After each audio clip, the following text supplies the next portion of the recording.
If you can't test it, it isn't science. Houston, we have a problem. Let's listen to a quote from Lawrence Krauss. But science another major misconception about science is that science is involved with the truth. Science cannot prove something to be absolutely true. There are no absolute truths in science. That's also how it differs from religion. Science can prove things to be absolutely false. That's how science progresses, because an idea that disagrees with the evidence of experiment is false. And it's false today, and it'll be false tomorrow. So my question goes out to all those scientism believers. What do you think of Lawrence Krauss's comment there? If science isn't about proving things true, then why is that all you guys run around saying? Is that it's already been proven, it's already been proven, gravity is a fact, this is a fact, relativity is a fact, the Big Bang is a fact. How come Lawrence Krauss just said that science isn't about proving what is true? You know, what bothers me is I hear all the time, oh boy, you don't like your cell phone, you don't like your car, you don't like your computer, and I just laugh because I love that kind of science. What I don't like is the kind of science that is just thrown in your face as you better accept this because it's true. And why do we have science tests in school which have a right and wrong answer? That's not science. That isn't science. Science should be about the discussion that we've been having in some of these comments about whether the earth is flat or whether the earth is a sphere, because guess what, guys? It has not been proven. And that's what I hope to show you tonight on this video.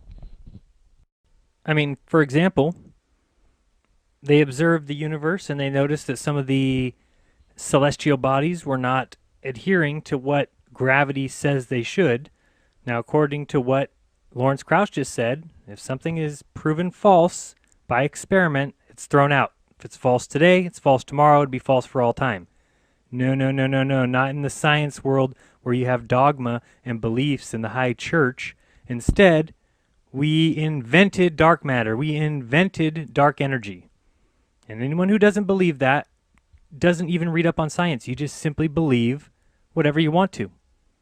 The facts are 96% of the observable universe now, thanks to you and thanks to science, has never been observed. That's horseshit. So my biggest problem is we were all taught the globe. In school, it was in our first grade classroom, it was taught to us as a fact. It was not, this could be true, this is a theory, or as Lawrence Krauss said, science isn't about proving what's true. We were told we live on a globe. Fantastic. Now, there is no evidence of this video footage. There's no, where's the videos of the planes going upside down? Lawrence Krauss, your opinion, please. If you can't test it, it isn't science. Planes, if they're flying all around the world, some of them are upside down. Now, I know you guys like to say, no, no, no, no, it doesn't work that way because each person's frame of reference, blah, blah, blah. No, if some planes are going on the top of the dome or the top of the globe, then some planes are flying at the bottom of the globe, upside down. Why doesn't the ISS show us video of that? Because it's impossible. It doesn't happen. And that's what I'm trying to get at. This has never been proven. It's impossible. It's conjecture. It's crap. It's hearsay. It's a dogmatic belief. It's a religion taught in schools to my kid. I don't want it taught. If you can tell, I'm kind of upset today. You'll see why in a few minutes. One of the things I've been floored by lately is the amount of people who are questioning me or giving me a hard time on my channel about not providing evidence, which I thought that I was. But at the same time, I want to ask them, where is your evidence? What I see from people is them saying, you look out the window of a plane and you see a curve. And I hear people saying, what about the boat that goes over the horizon? And it is as if they don't think. For instance, you'll see my image up here. Why don't we have items leaning back? For instance, if a boat was to go over the horizon, that boat would be leaning, not going down little steps like it's an escalator. That's what we see in all these little videos that they put up online, which are just crap, more misinformation. And if you look at my image there again, you'll also notice if everyone on the earth stood up and all looked north, we'd all look in every different possible direction. Now, so is everyone's opinion and everyone's eyewitness account the proof of the globe? We know, not only from research in psychology, but simple empirical evidence in the history of science, that the lowest form of evidence that exists in this world is eyewitness testimony. And so I throw it back at you guys, scientism believers, NASA lovers. What is your proof of the globe? Tell me your scientific proof. But so we progress, but we never say we know the absolute truth, because that is that's a claim that's an anathema to science. It's just not the way science works. So you never say that science is absolutely true, yet I've been told at least 100 times in my comments, gravity is a fact. Gravity cannot be disputed. Gravity is true. Relativity is true. The stars being trillions and quintillion miles away is true. The moon being a spherical object is true. Is it, guys? I think I'm going to show you differently. And how about this image taken by, yeah, you guessed it, me. At the last full moon, I took this image, and I wanted to show you because if you notice, this item, which, again, 90% of the world, 95%, who knows, would say is a spherical object in the sky. Look at it carefully. That item is a disk. It is not a sphere. Where's the hot spot?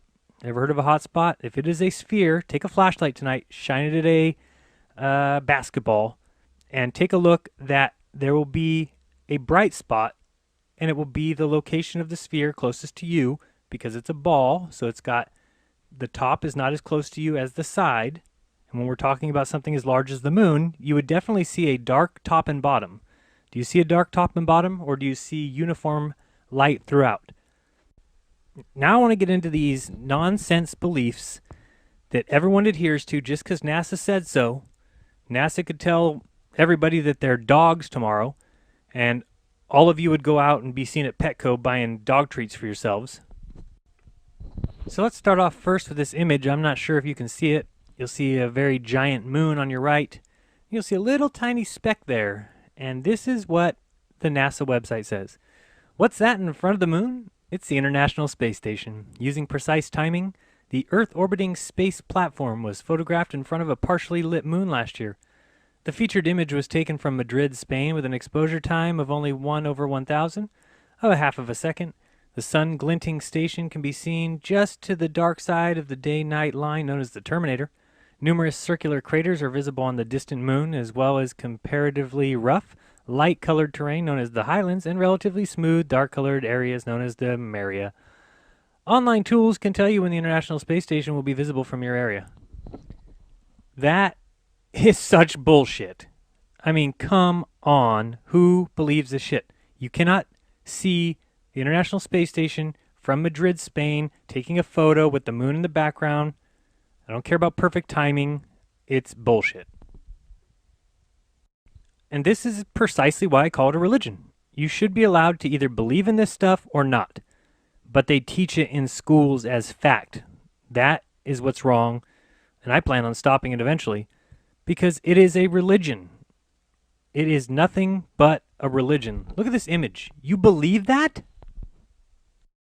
I mean, honestly, it hurts me inside to think somebody looks at this image and thinks, wow, look at all the suns in the vast universe, and look at the little jellyfish-looking collision of galaxies, kind of. It's paint shop. It is a drawing. Those aren't suns. We don't rotate one of those little dots. Wake up, people. Look at this next image. Now, this is supposedly star cluster NGC 2419 at a distance of 300,000 light years. I'll say it again. 300,000 light years. Now, for those of you who still worship NASA blindly and just love them to death, let me explain to you what they're throwing over your head with this nonsense. 300,000 light years would be times 6 trillion miles. equals 1.8 quintillion miles. Okay, so that may not seem like a lot because it's a number we don't even understand. Let's take a look at what that number actually means. Now, I don't know about for you, but $10 to me is a lot of money, right? So let's say you take $10 and you put it in a hat every single second. You don't sleep, you don't eat, you don't drink, you just keep putting $10, $10, $10 into a hat every single second. Now, my question is, how long would that take you until you got to $1.8 quintillion in that hat? And the reason we're doing this exercise is so you can see you've been fooled. There is nothing 1.8 quintillion miles away from anything, and even if there was, what do we care? Do you know how far away that is? Well, let's find out, right? So again, you're putting $10 in a hat every single second, every waking day, 7 days a week, 365 days a year.